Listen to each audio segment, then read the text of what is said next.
Hey, Jared, congrats, man, on the win. So, now middleweight. How do you feel in there as a 185er? Light as a feather. No, I feel good in there. I'm full of energy. Uh, I would say essentially the same as at light heavyweight. I feel I'm in perfect shape. I'm in better shape. More abs, more muscles, more ripples and stuff for the camera. But yeah, it's just a result of all the work we're putting in. So yeah. So you said it was an easy weight cut. How much did you actually cut? And this was fairly short notice, was it not?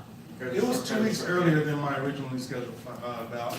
Right. As far as my active weight cut the day before,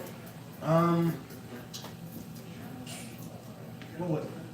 8 pounds, which was easy. I can lose like 9 pounds in an hour. 30 in the bath, 30 in the burrito, 9 pounds easy. I sweat profusely, so as long as I'm hydrated, I can make it. Does it feel like this is going to be your home now for a little bit? Yeah, yeah. Well, we'll see what happens with my body. If I keep losing, I still have a little bit more fat to lose. If I can lose a lot more fat, and then again, 70 is a long way away from 85. So I think 85 would be as low as I'll go. That'll be my hula limit right there. Beating someone like David Branch, obviously, contender, former 2-division champ at WO. So what does that mean, and where does that put you in the division now, you think? What does it mean to me? It means a lot. Beating somebody of that caliber is definitely what's the word? I wouldn't say it reassures me because I have all the confidence in the world. If anything, it's just me letting the world know that, hey, I may have, everybody wins, everybody loses, but, I'm good.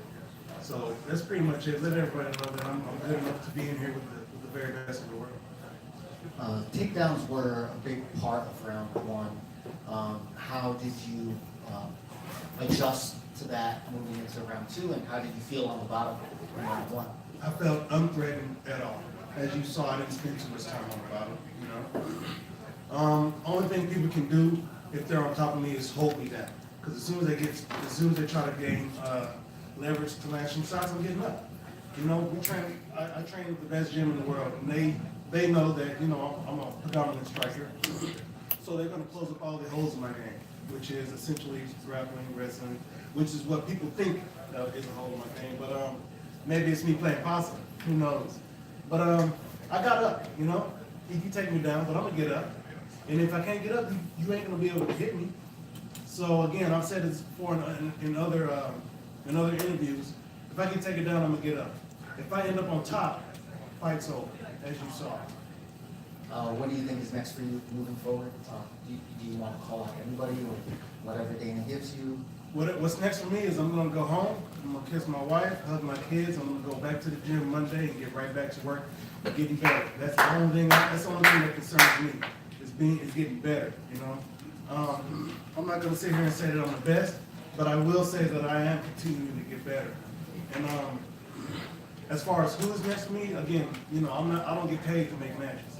I get paid to fight. So I'm gonna leave that up to whoever else will do that matchmaking. Jared, I think you said in the cage you credited your wife for helping you with the weight cut, making it easy. What was she cooking? What did she do? Well, she cooks it, I eat it. So she wasn't cooking a lot of fried chicken and T-bone steaks and stuff. She said, "You're gonna have a salad today." I get a little grumpy about, salad. But I guess I've developed a taste for them. Salads are, vegetables are good, fruit is good, and so yeah. I let her be disciplined for me, So she makes the food and I'll eat it. Was there a little bit of a lifestyle change in that regard? Not necessarily. Again, she cooks it, I eat it. So she, made the adjustment. Hey, if you're gonna go down to 85, you're gonna have to eat this, you're gonna have to eat that. And she's smart too, She actually did some studying, figuring out what I should eat, when I should eat it.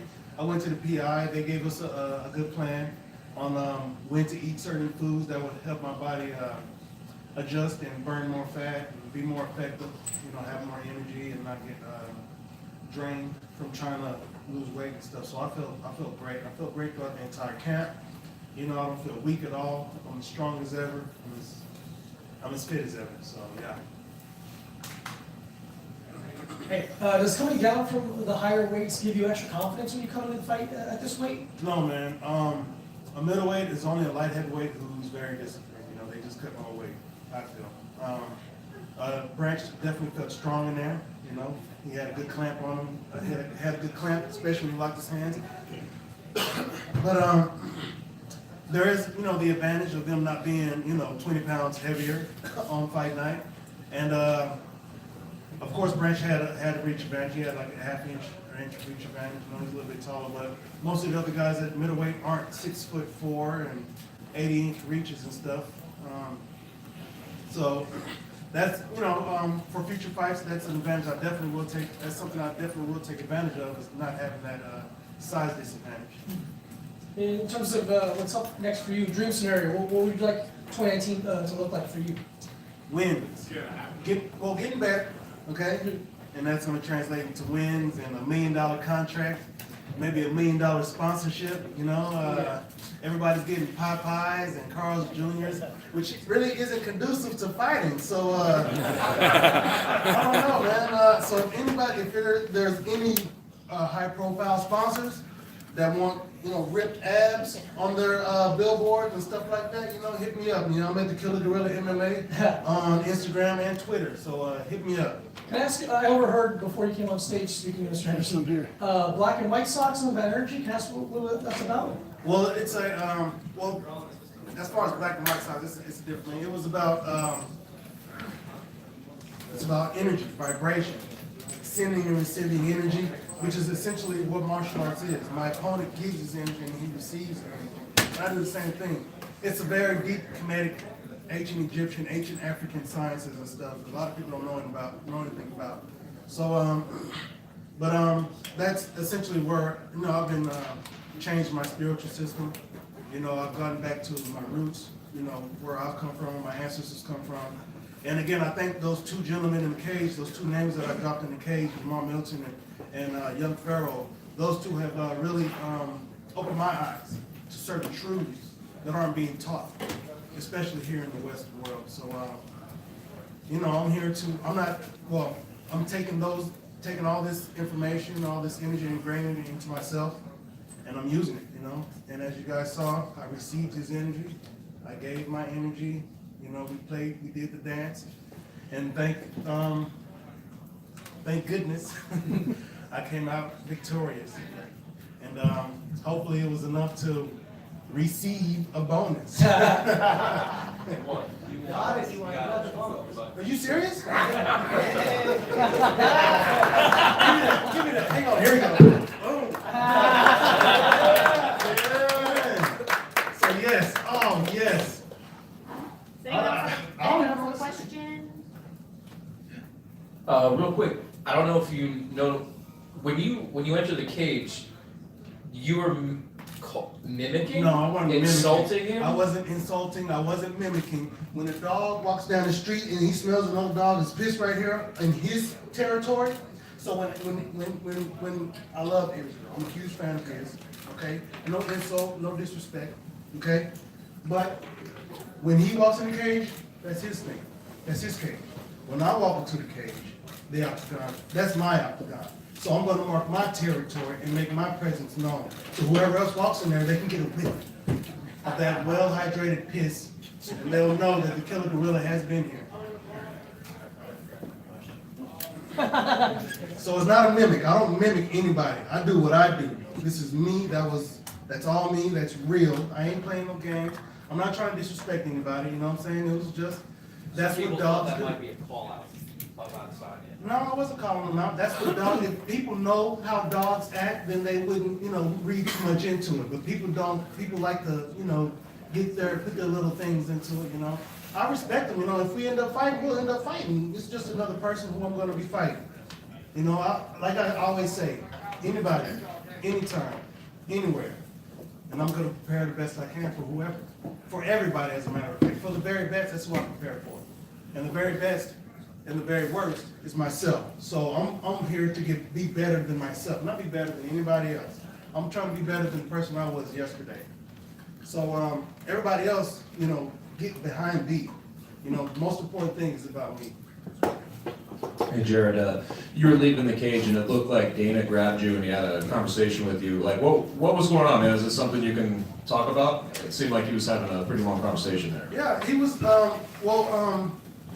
when I first made my light heavyweight debut, Dana was excited at the performance that I put on. You know, he sees the potential. Dana has an eye for fights, as we all know. This is why he's the man who he is. And he was excited, and then he saw what I did here at middleweight. I excited him again. Evidently, you know, I got the bonus. So he's excited. He's what's the word? Excited.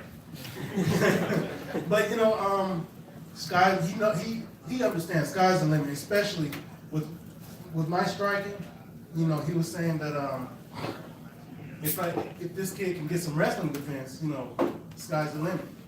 You know, and as we saw tonight, you know, my wrestling has come a long way. Still has room for improvement, which is why I said Monday I'm getting right back into the gym. We're getting right back to work. I'm going to break down all the mistakes I made tonight, all the mistakes I've ever made. We're going to be better than I am tonight. Tomorrow I'm going to be better than I am tonight. And every day we're going to get better. Man, that's essentially our moniker, 1% better. I mean, it's everybody's moniker essentially, but that's what we say in our gym. You know, we're here to get better. We're not here to play around. So. Any other questions, guys? Make sure. Thank you.